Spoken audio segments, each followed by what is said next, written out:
Welcome to Revenge by Eve. Sit back, relax, and enjoy the story. I stood in the hospital hallway, watching through the window as my parents held my brother's hand, and that's when I realized I had been erased long before this moment ever happened.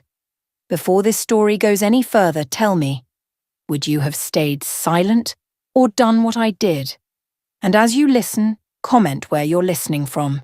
I read everyone.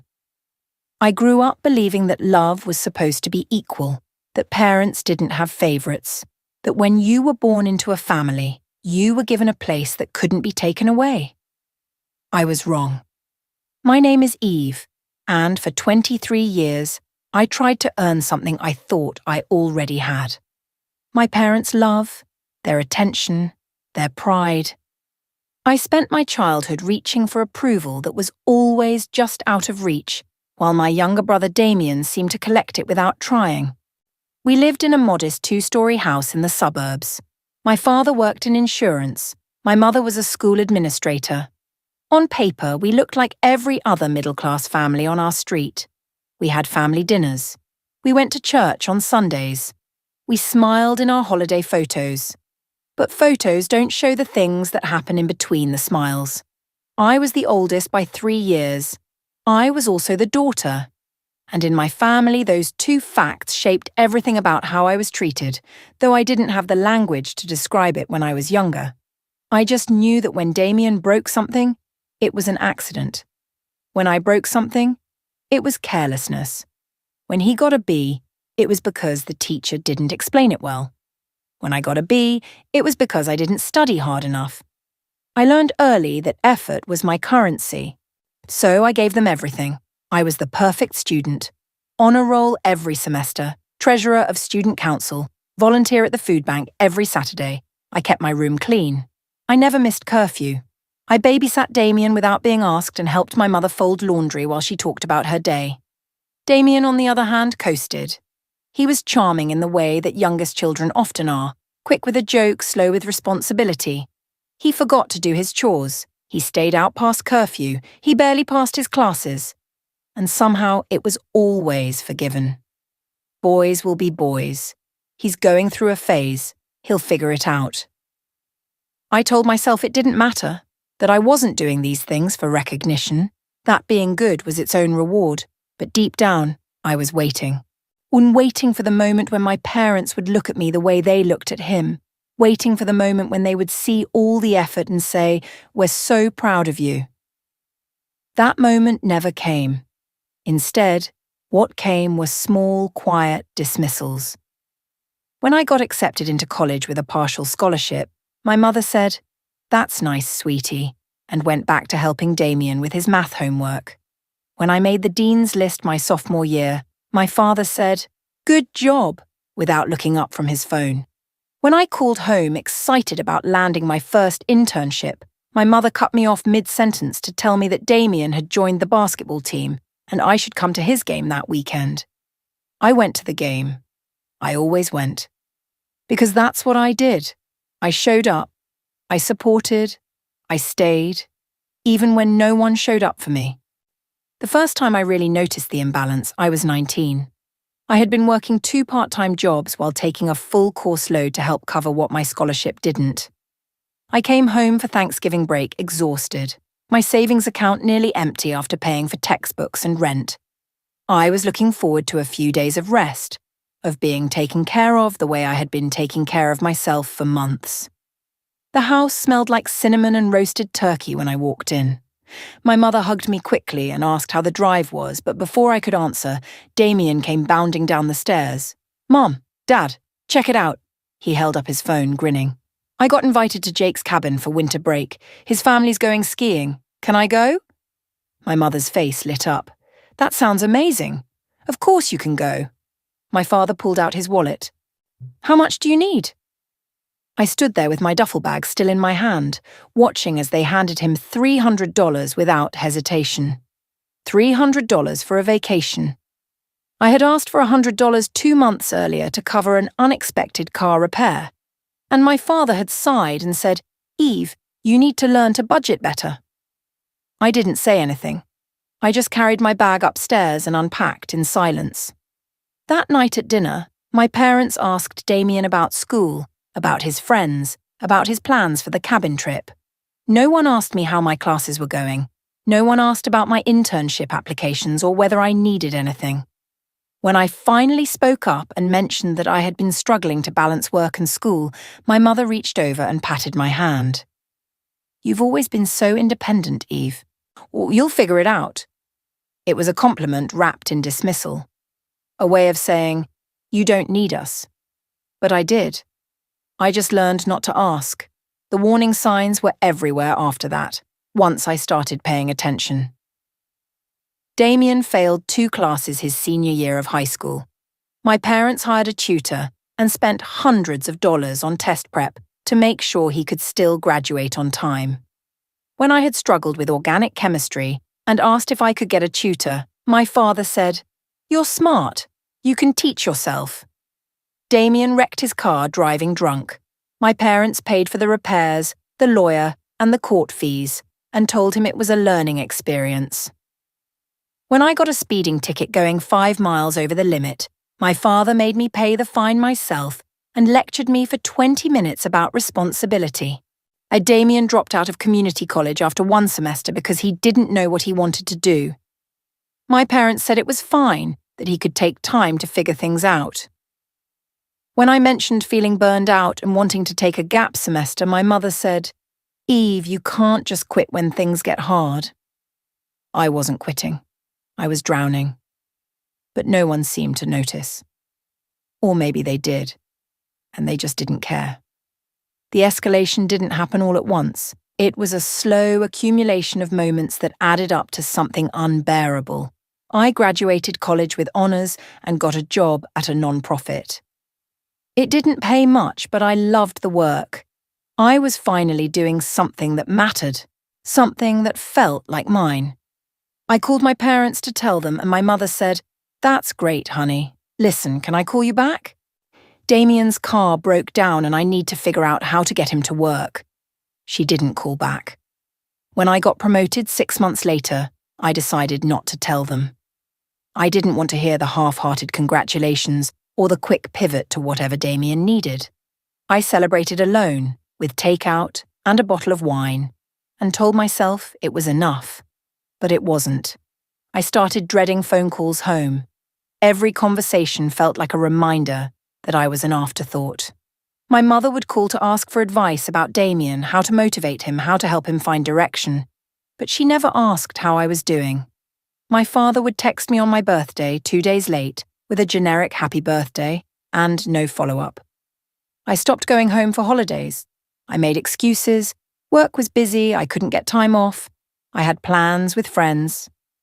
The truth was, I couldn't stand the feeling of being invisible in my own family, and then something happened that I couldn't ignore. Damien got engaged. I found out through a Facebook post. My mother had shared a photo of him and his fiancée, grinning in front of a lake with the caption, "So proud of my son, can't wait to celebrate this next chapter." I stared at my phone, waiting for the hurt to settle into something manageable. But it didn't. It grew. No one had called me.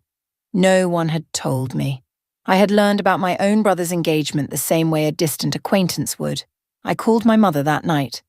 "Why didn't you tell me Damien got engaged?" She sounded surprised. "Oh, sweetie, I thought he told you." "He didn't." "Well, it's been such a whirlwind. We've been so busy helping him plan." "You could have called me." "Mom." There was a pause. "Eve, you're always so busy with work.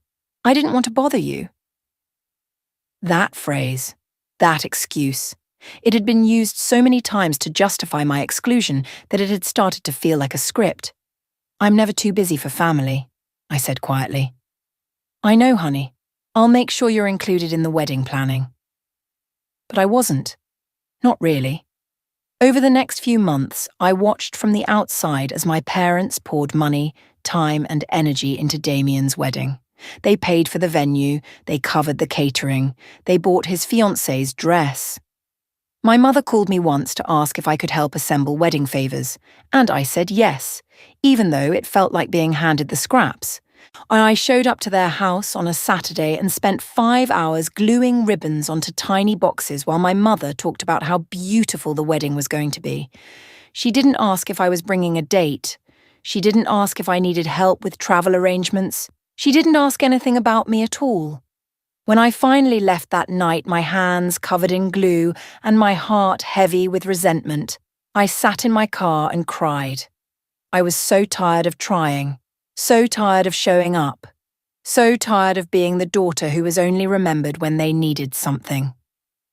The core betrayal happened 3 weeks before Damien's wedding. I got a call from my mother on a Tuesday afternoon. I almost didn't answer. I was in the middle of a work project, but something told me to pick up. "Eve, honey, I need to talk to you about something." Her voice was tight, strained. I felt my stomach drop. "What's wrong?" "It's about the wedding. There's been a situation." I waited.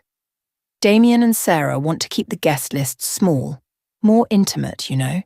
And with the venue being so expensive, we've had to make some cuts. I still didn't understand. "Okay, we're limiting +1s, just immediate family and the wedding party." My throat tightened. "Mum, I RSVP'd months ago with a +1. You approved it." "I know, honey, but things have changed. Sarah's family is larger than we expected and we need to make room. We're asking a few people to come solo." A few people. I wasn't a few people. I was her daughter. "Are you seriously telling me I can't bring a date to my own brother's wedding?" "It's nothing personal, Eve. It's just logistics." Logistics. I repeated the word like it was poison. "Does Damien's best man get a +1? Silence. "He does, doesn't he?" "Eve, please don't make this harder than it. And the groomsmen, they all get +1s. This isn't about fairness, it's always about Damien." My voice cracked. "Do you realize I've spent my entire life being cut out of this family, and now you're telling me I can't even bring someone to support me at my brother's wedding? You're being dramatic." Those 3 words shattered something inside me. I wasn't being dramatic. I was being honest. And the fact that she couldn't see the difference told me everything I needed to know. "Fine," I said quietly. "I'll come alone. Thank you for understanding." But I didn't understand. I didn't understand how the daughter who had shown up for every game, every recital, every family dinner could be treated like an inconvenience. I didn't understand how my brother, who had coasted through life on charm and second chances, got a wedding funded by our parents while I had paid for my own college textbooks.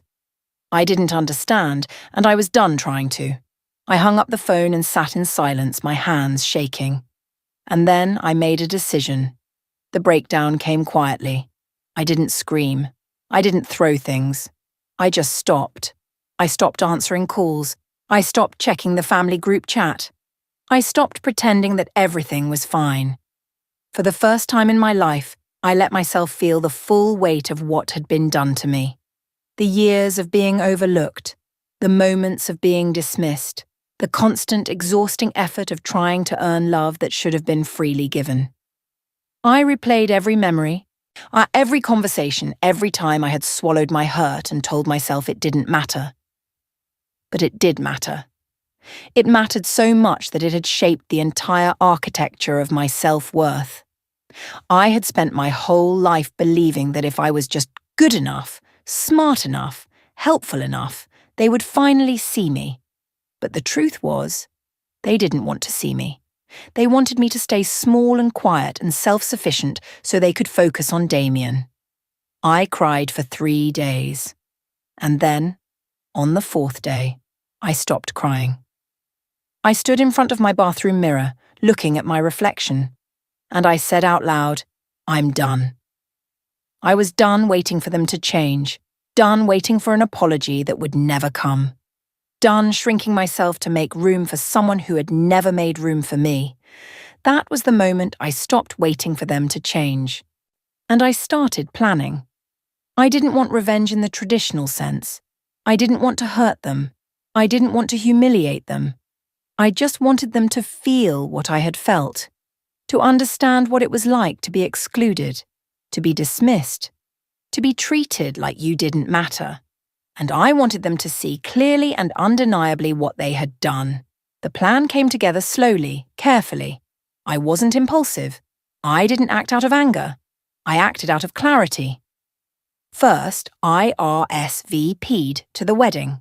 I confirmed I would be there, alone, just as they had asked. Then I started documenting everything. I went through old emails, text messages, voicemails.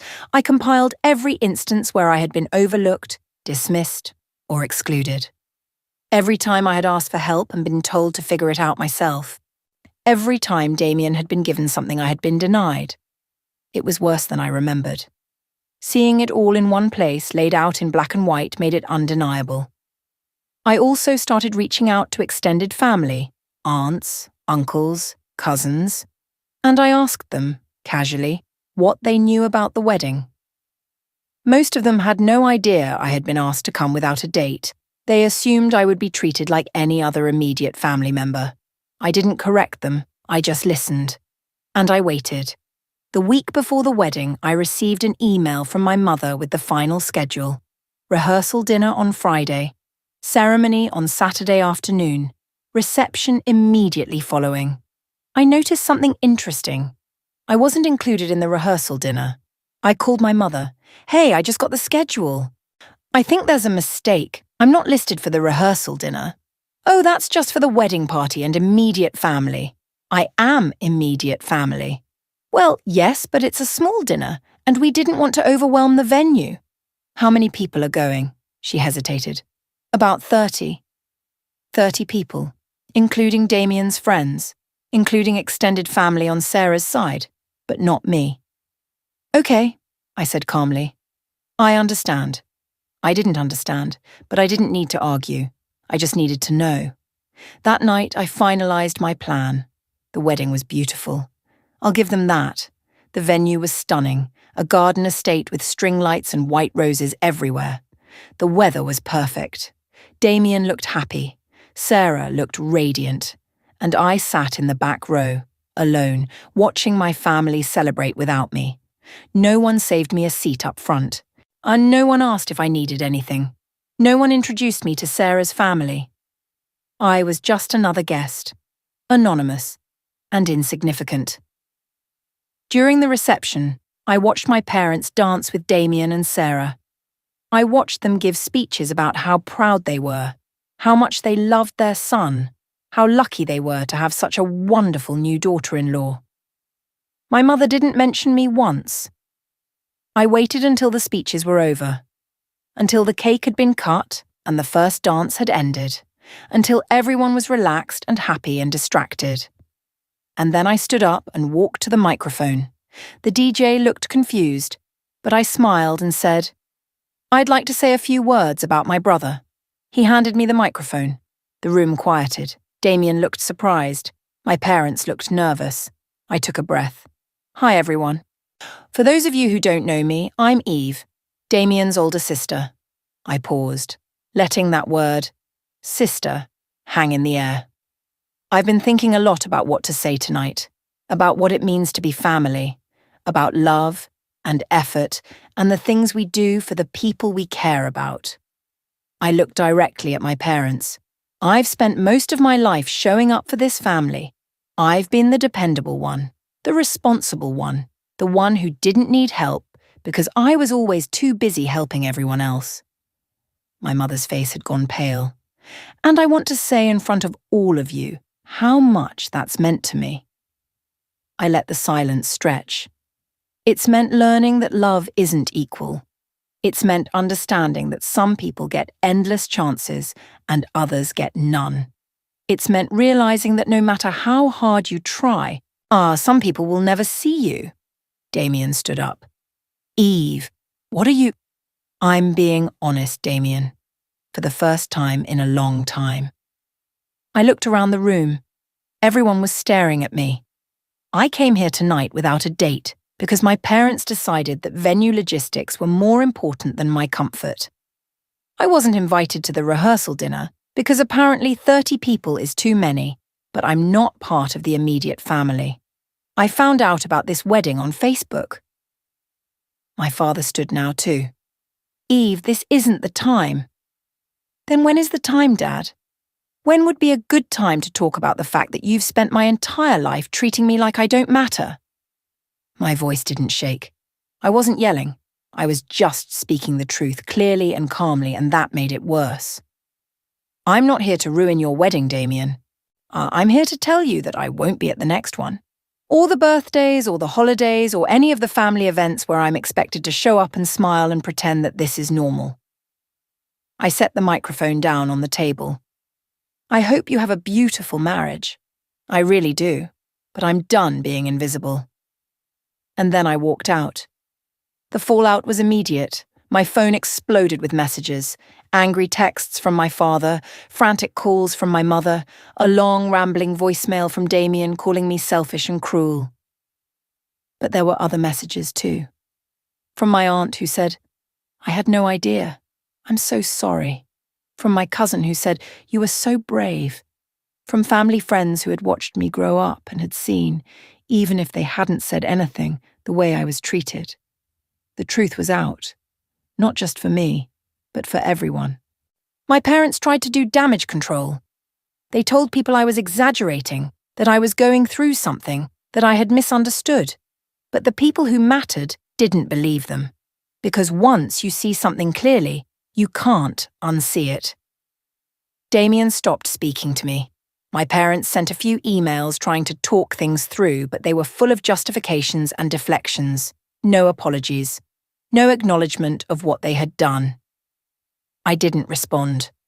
6 months later, I heard from my aunt that my parents were struggling, that the extended family had started pulling back, questioning things, asking uncomfortable questions, that Damien's marriage was already showing cracks. I didn't feel triumphant. I just felt tired. But I also felt free. I had spent so long carrying the weight of their expectations, their neglect, their dismissal. And the moment I set it down, I realized how heavy it had been. I started therapy. I rebuilt my sense of self-worth piece by piece. I learned that I didn't need their approval to be valuable. I didn't need their love to be worthy of love. I built a life that was mine, a life full of people who saw me, who valued me, who showed up for me the way I had always shown up for others. And I never looked back. I won't pretend it didn't hurt.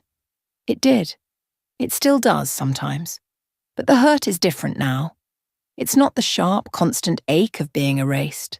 It's the dull, distant pain of mourning something that never really existed. I thought I was fighting for my place in my family. But the truth is, I was fighting for a fantasy, for the family I wished I had, not the family I actually did. And once I stopped fighting, and I found peace, I found myself. If you were in my place, what would you have done differently? And don't forget to tell me, where are you listening from right now? This is Revenge by Eve, and your voice matters here. Thanks for watching Revenge by Eve. We hope you enjoyed the story. See you soon.